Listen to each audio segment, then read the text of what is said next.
everyone. It's Mrs. Karen from the Harvard Diggins Library. Thanks for coming to Storytime today. This Storytime is part of our 2020 Dig Deeper Read, Investigate, Discover summer reading program. Miss Anna, my friend, will be joining me in just a little bit, and like we always do, we both read a story, and then Miss Anna has an awesome craft for you today. Today we're going to be reading some stories about picnics. Picnics are so much fun, aren't they?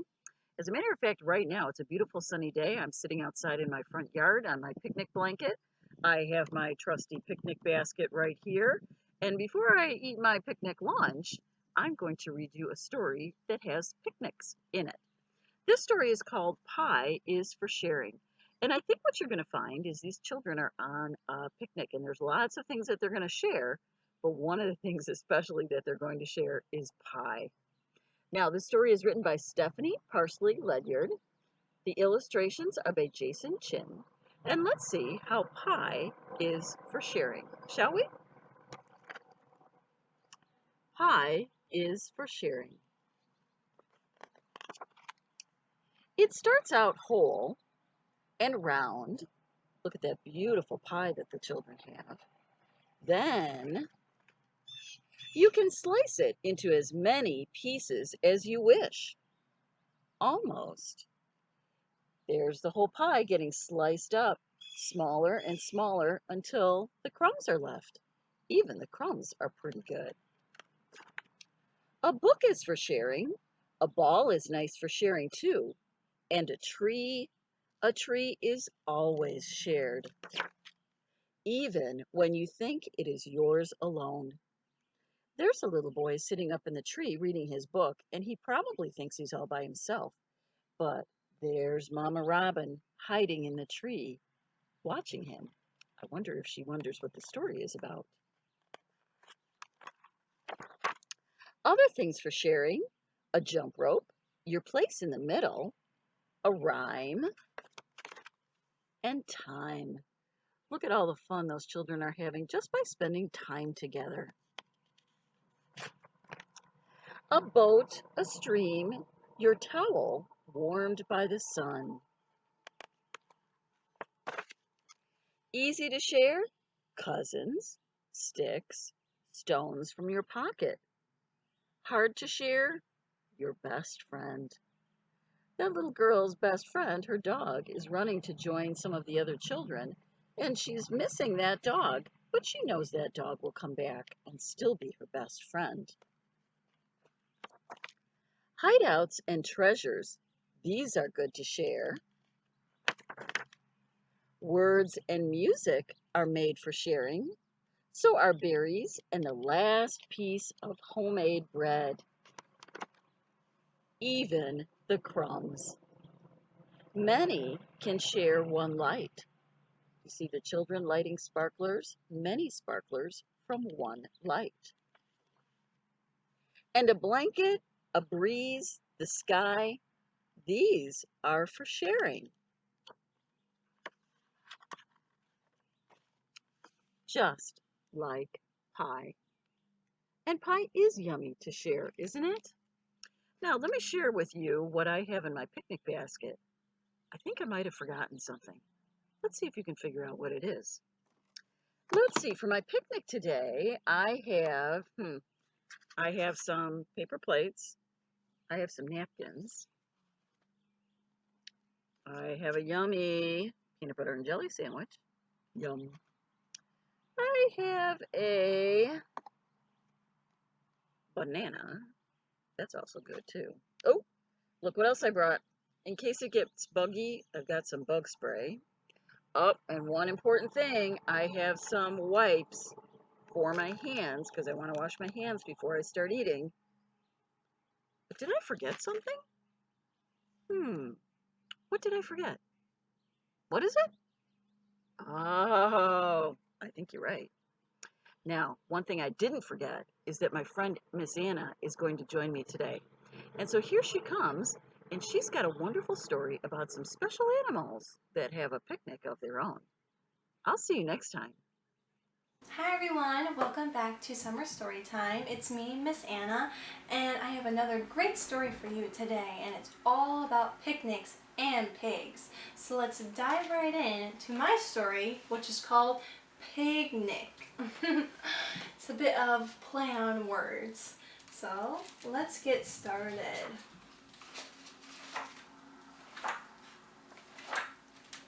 It's a perfect day for a picnic. So there's all the pigs playing around. There is a tree to climb. There are the pigs playing at this park. But uh-oh, it's too high. The tree is too high for this little pig to jump up on. But with the help of a tortoise, he reaches up to the top branch and swings on up. Hooray! Thank you, tortoise. There is a kite to fly. Uh-oh, but who's behind them while they play with that kite? Uh-oh, there's no wind. There's no wind to fly the kite. So with a big huff and a puff, hooray! The wolf blows the kite up into the air. So now the piggies can play with their kite. Pretzels, pies, pickles, and plums. Looks like that's what they're eating at their picnic. And there they are, all playing in the park. There's the wolf flying the kite, and the pigs all around coming for their picnic. Uh-oh, dark clouds.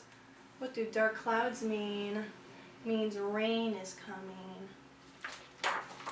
Oh no, as it pours down, the pigs are huddled all against the picnic blanket, getting soaked in the rain.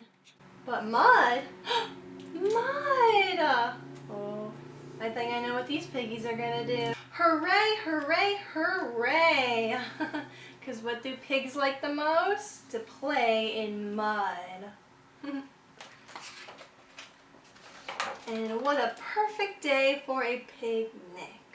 And there they are, all nice and muddy, but on their way home. And that's the end. I really like that story with all the pigs and their picnic. I find it so funny for them, all the play in the mud at the end. I hope you like that story. But now we're going to head on to the craft. And today's craft is all about a special little picnic basket for your very own teddy bear. So here's my teddy bear, and I made him a little picnic basket to bring with him on his picnic. So I'm going to show you how to make your very own picnic basket right now.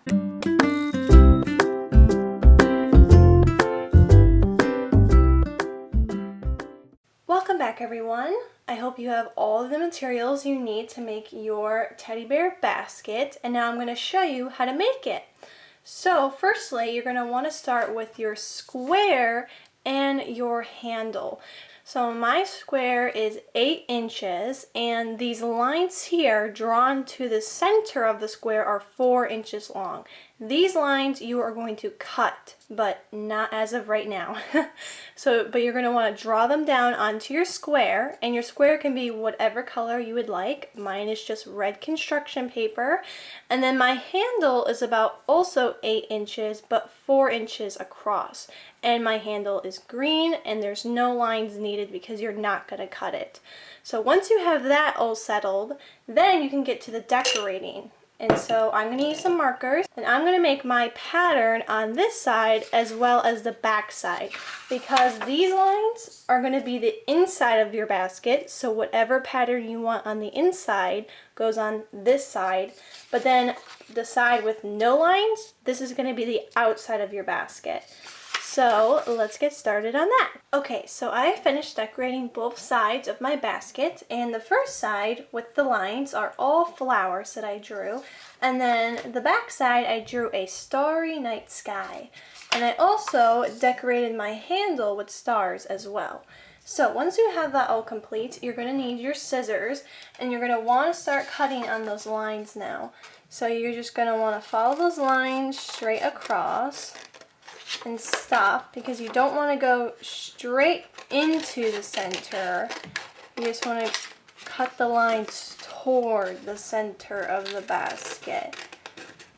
So I'm just cutting all 4 lines. Okay, so once you have all of these cutted, you are going to now do the folding process of the basket. So what I'm going to do is, like I told you, you're going to want to fold upwards. So this side is going to be the front of your basket, because now we're going to start folding. So you're going to take your first fold, and what you're going to want to do is you're going to want to fold it frontwards like this. So you're going to want to take this strip and pull it forwards in front of this fold. And the same thing goes for the other side. So you want to pull this forwards so it crosses over like that. So you already have half of it started. Okay? So you're going to want to pull these together as tight as you can. Just like so. So that's as tight as I'm going to go, because the tighter you do it, the more smaller of a basket you're going to have, okay? So now, once I have that all situated, I'm going to take my stapler and staple it right on top of both of the folds. So like this. Staple it down. So that's all in place on this side. And now I'm going to do the same thing for the other. So like I said, you're going to want to take this middle piece and fold it inwards like this. So then you're going to take the 2 other sides and fold it across that. Okay? Just like that. So now you have it on that side as well. So now I'm going to staple this side just on top of the 2 folds. Alright, and there we go. There is my basket for my little teddy bear. But now I'm going to need to place the handle on top of the basket, which is going to go like this. I'm going to take the hole punch that I have here, and I'm going to place it somewhat close to that staple that I made there, and I'm going to punch a hole right into the basket. And I'm going to try and even it with the other side of the basket. Again, placing it somewhat close to that staple. Okay, there we go. And now I'm going to take the handle and I'm going to take the brass, this little brass that I have here, and I'm going to place it through that hole. So I'm going to punch it through the handle first. There we go.